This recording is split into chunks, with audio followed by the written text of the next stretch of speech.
Hey guys, today I'm going to be showing you exactly how to use the depth map in DaVinci Resolve. So let's get started. What I want to do is create a foggy effect. So I'm going to lower the contrast. But instead of doing it normally, I want it to be more realistic. So the fog will be more intense the further you get. To do this, we're going to have to use the depth map. Make sure you have your clip selected in the edit or cut page and head to the color page.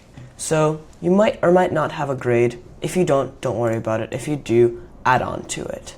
So you can click on your latest node, or if you don't have anything, then there'll just be one node. So use that node as depth map, and then create another node after it by clicking Alt S or Option S on a Mac. And we will use this one for contrast. But we already have a contrast node, so to distinguish it further, fog. So let's start with the depth map node. Firstly, go to the effects browser and then look for depth map. Then add it onto your node. You can already see this, but we are going to adjust it. So let's go ahead and have the closer objects selected in white. Let's go to adjust map levels, select it, and then choose the far limit, which essentially limits how far the depth map can go. So if you have really far stuff here and you don't want to include that whatsoever, you can bring this up to a higher value. But I want the fog to go out as much as possible, so I'm going to keep that at the minimum level. Now near limit is the same, except it adjusts how near an object should be before it's like fully 100% white, which means fully affected by the fog in this case.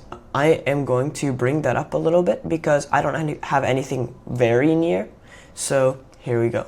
Then gamma, you can adjust depending on how intense you want your effect to be. I'm going to have the tree mostly white for demonstration purposes. Now, I'm not going to use this, but if you do want to do this, you can use isolation to only target a specific depth, and you can slide the tolerance almost as if you're sliding the aperture on a camera, how shallow your depth of field is.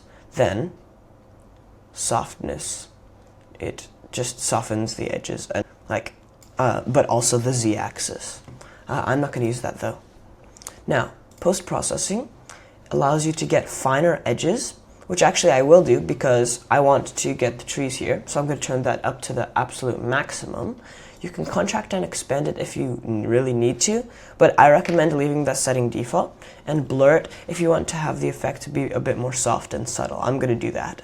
Now we can turn off depth map preview up here and then go to our fog node. Now let's turn down the contrast normally and I'll show you what happens. The entire image's contrast gets shot, but if we connect to the alpha output from the depth map, it's only the close parts.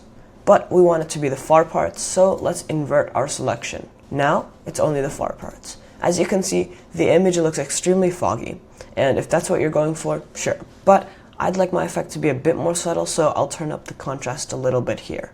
And alternatively, you can go ahead to your depth map preview and adjust some of these settings to make it more intense. Now, this fog example is already pretty cool, but there's so much more you can do with the depth map.